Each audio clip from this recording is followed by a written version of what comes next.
My name is Xander, and my best friend is trying to ruin my life. It started out very small, but has quickly grown out of control. I'm currently sitting inside a church, using their Wi-Fi to post this story, and taking advantage of their air conditioning. I'm posting this story in case he finds me and kills me soon. It's only a matter of time now, and I want someone to know what happened before I die. 2 years ago, my friend David and I were sitting on the couch at my house, thoroughly bored. It wasn't a temporary boredom either. It was a resounding boredom with life.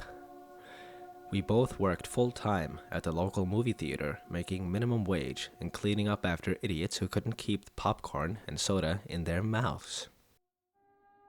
We'd graduated high school 2 years prior and had no plans to attend college. Life looked bleak for us. College didn't sound appealing, work was annoying, and the little free time we had was blown on video games and YouTube. We both still lived with our parents too, which made dating somewhat embarrassing. Looking back, I'm sure we were suffering from mild depression on top of everything else.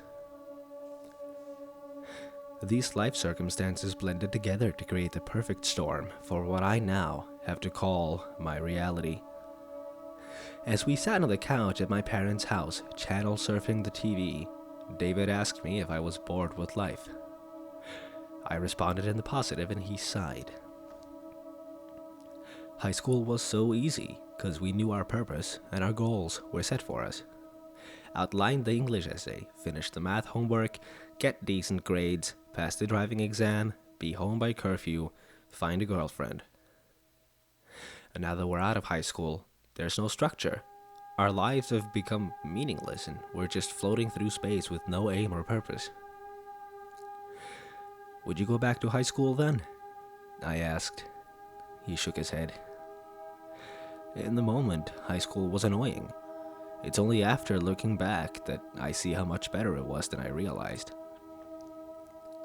What's the solution then? I asked. Either go somewhere that has structure and can deliver what high school gave us, or create our own structure, David replied.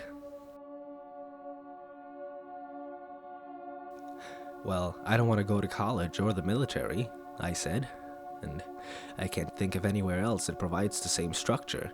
I guess I have to make my own, but I have no idea where to start. The thing about high school was that it required a minimum effort. And if you didn't give that minimum effort, you would face the consequences. The consequences were bad enough that you and I would put effort into school. When high school ended, that minimum effort level decreased. Now, our minimum effort is not enough to improve ourselves. Whatever structure we build has to have those consequences built in, and a minimum effort that forces us to improve constantly. David was and is a very intellectual person.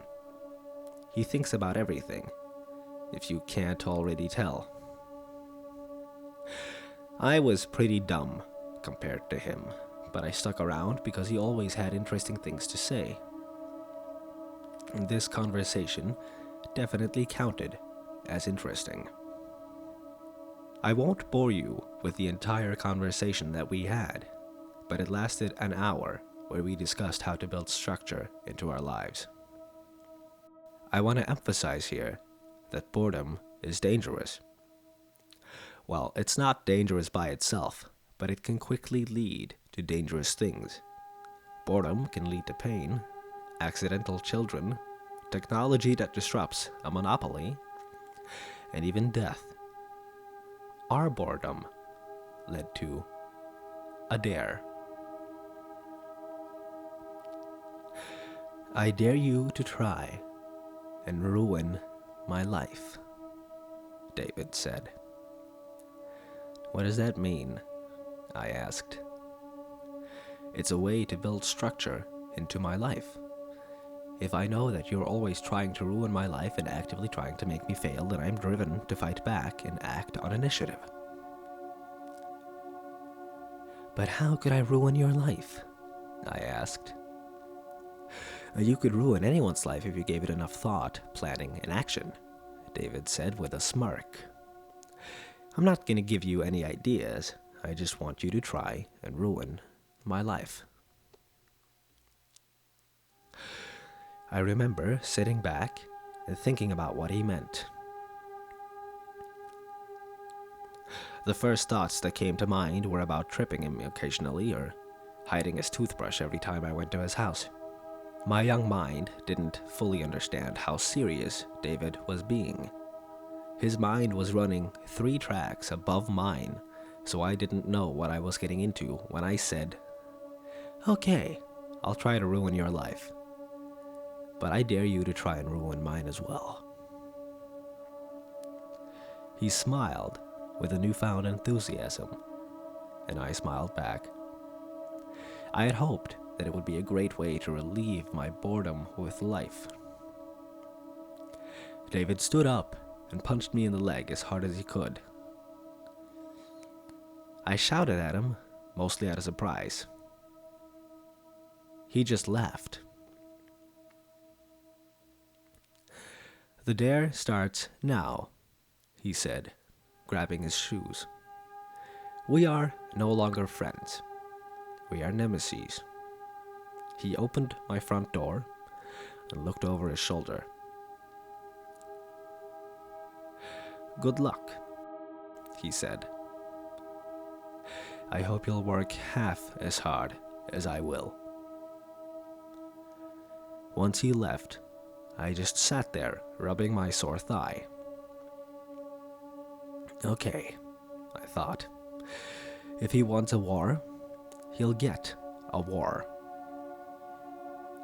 That night, I'd laid awake, trying to think of ways to make his life harder for him. My ideas were all so childish and useless compared to what he would later throw at me. I'm too embarrassed to list my ideas from back then. I wish I could say I remembered the day that David turned against me for real, but it was so subtle that I didn't notice right away. To my face, David acted completely normal. While we were at work, I would sprinkle popcorn over a section he had just cleaned and point it out to him. He would just laugh and say, "Is that supposed to ruin my life?" And then he would clean it up. I expected him to do the same to me, but he didn't. His lack of visible retaliation made me bored, so I stopped. Looking back, I suspect that behind my back he was sabotaging my image with our other coworkers and our boss. Out of the blue, my boss called me into his office and told me that I was fired because I wasn't doing a good enough job. David acted sorry I was leaving, and we promised to hang out again soon. I left, thinking I could make this something good and get a real job. That dream died, and I ended up working at McDonald's instead. After I'd been at McDonald's for a month or so, my parents confronted me. They asked me if I'd been stealing cash from their wallets. I'd never stolen a cent from them, and told them so. They backed off, but only for a week, until my mom's debit card went missing. They confronted me again, this time very angry. They accused me of withdrawing several $100s using my mom's debit card. I have no siblings, so it wouldn't have been anyone else in the house. It turned into a screaming match, and they demanded that I move out as quickly as possible. With my small cache of savings, I found an apartment near a local community college that housed college students. The rent was affordable enough for me, so I moved out within the month. I moved in and became instant friends with 2 of my roommates, Clark and Ivan. Our other roommate, Isaac, kept to himself and stayed in his room playing video games 24/7. Life got good again because I hung out with Clark and Ivan frequently. David and I had stopped hanging out after I was fired from the movie theater. I hadn't forgotten about him, but I had forgotten about the dare. Every once in a while, I would message him on Facebook or shoot him up a text to ask if he wanted to hang out, but my messages were always ignored. Eventually, I gave up.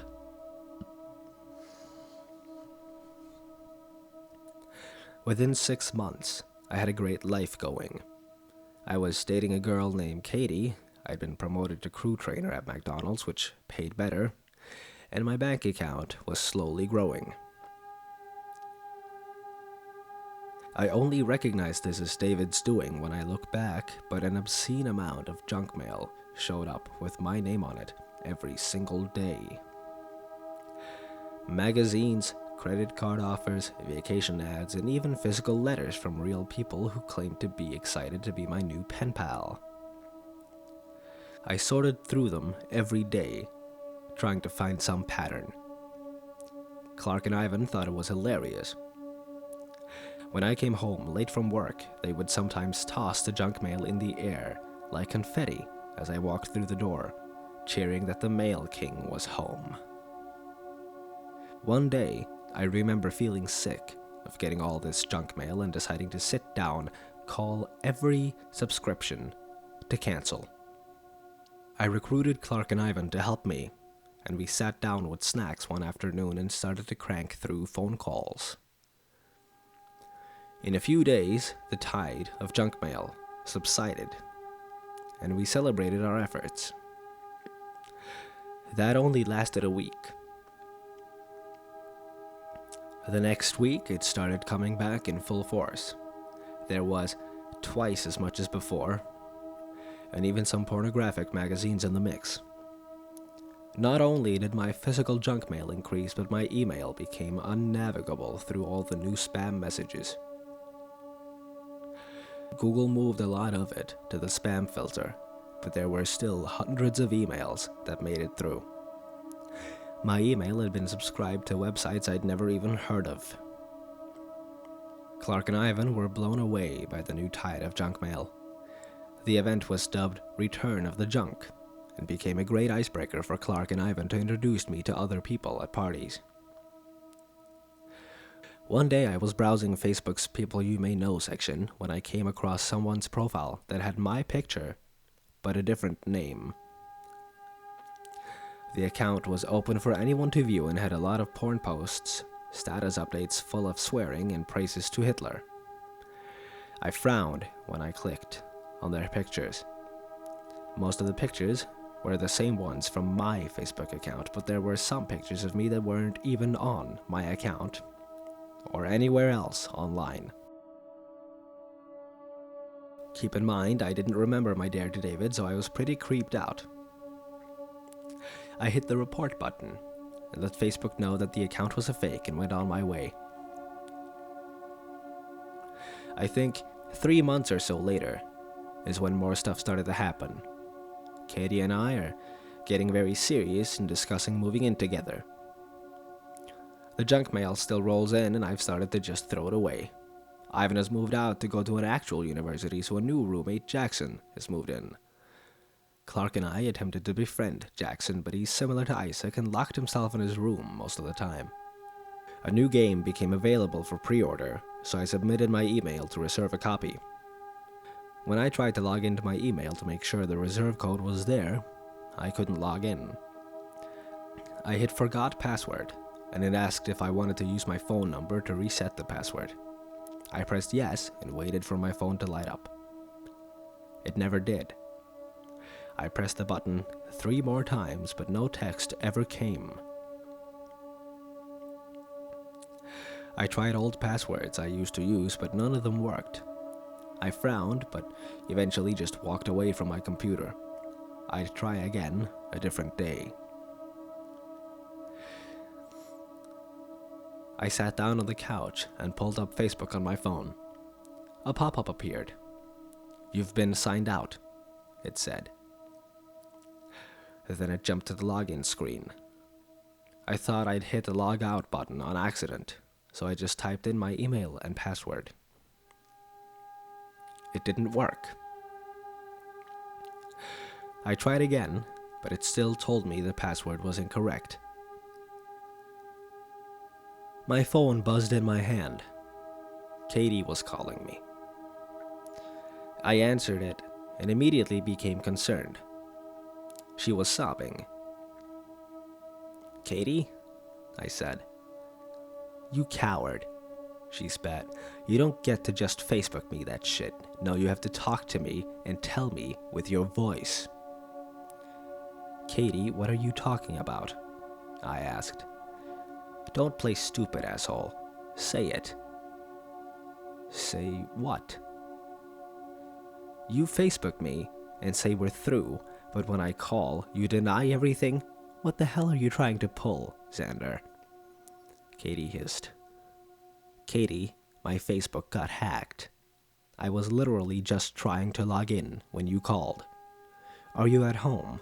I'm coming over. We are not done. We are far from done, sweetheart." It took me some time to convince Katie that it hadn't been me, but she relented when I showed her that I couldn't log in.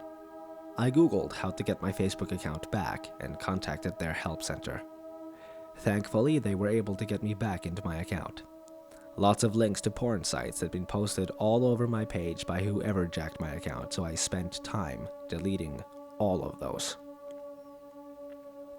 I also spent time answering family members who asked about the strange content I had been posting. Awkward. Katie also found out through her feeds that my Twitter and Instagram had been hacked. The accounts were posting hundreds of crude messages and pictures. Those two sites took a little more effort, but I eventually regained control over those two. Fixing my email took a couple of days, but I got access again. Not wanting to repeat the experience, I made my passwords into really long strings of numbers, letters, and symbols. Each account had a different password.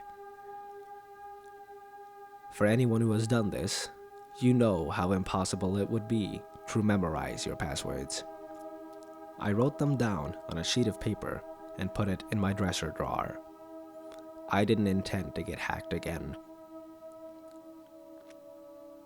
I'm telling you where I put the paper, so you'll know how freaked out I was when Facebook signed me out again the next week. I checked my other account. Locked out again. I shot Katie a text to warn her, and then called the Facebook help center again. They gave me access to Facebook and gave me the same warning about making a long password. When I told them the type of precautions I'd taken last time, they suggested checking my computer for viruses in case there was a keylogger collecting all the information I typed. I called the computer repair center and asked what I needed to get my computer scanned. They asked me to bring it down, and they'd check it out. I had a desktop, so bringing it down required a lot of unplugging. When I got down behind the computer to unplug everything, I found a tiny USB stick that I'd never seen before. I frowned and tried to locate its contents on the computer. The computer said no USB was attached. The computer repair guy confirmed that the USB drive was a keylogger. He asked me if my computer had ever been anywhere that anyone could walk up and use it. I told him no, and he said he had no idea how it could have gotten there. He didn't charge anything, just warned me to keep an eye on my computer. I changed all my passwords again, going through the motions to get my account back. A few days later, I received three credit card bills in the mail. I still had the habit of skimming through the junk mail just in case there ever was anything super important. I'm glad I did, because I might never have found out about the credit cards that were registered in my name. I called the credit card companies to inform them that they were mistaken. I had never signed up for a credit card. My parents had warned me about them so often that I'd been deterred from ever getting one. Before you comment and tell me I need them to build my credit, yes, I know that now. A quick Google search told me what to do next. I called Equifax, which is a company that calculates your credit score and tells creditors that it's okay for you to open a credit account. I placed a 90-day fraud alert on my credit.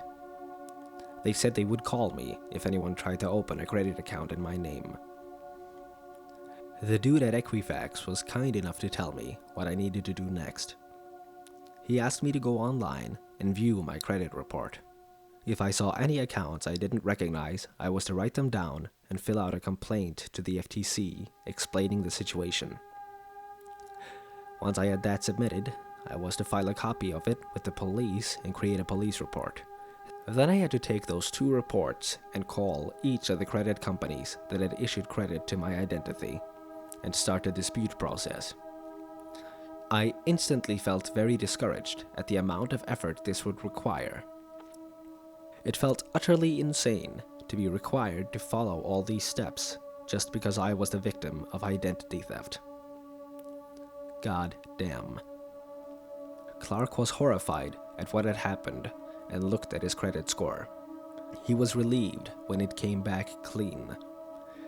I made Katie check hers too, just in case. Also clean. I'll take a minute to tell everyone listening that you are entitled by law to 1 free credit report per year from each of the 3 credit score companies. That means you can and should check your credit 3 times a year. Clark and I set reminders on our phone to check the scores again in 3 months. I asked Katie to do the same. When I first found out about the accounts, I'd called my parents to ask if they'd open any accounts in my name. If they had, I'd at least know who the culprit was. They told me they hadn't opened any accounts, and I warned them about my problems. They promised to check their credit score. 2 weeks after I'd called them, my dad called. They found 15 fraudulent accounts between the 2 of them. What the hell? I told him the steps he needed to take, and he was grateful for my help and warning.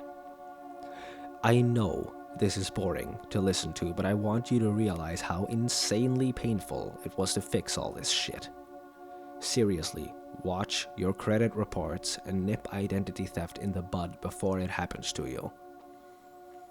I'd requested detailed bills from the credit card companies that had issued the fraudulent accounts, and they mailed them to me. The bills were full of online purchases. The accounts had been opened almost a year ago, and in that time, the thief had spent $62,000 between all the fraudulent accounts. I was pretty upset that in a full year, I'd only just found any credit card bills in the mail. I must have been tossing them out with mountains of junk mail. Now I know that the masses of junk mail were deliberate and calculated so the bills would blend in and hopefully get thrown away.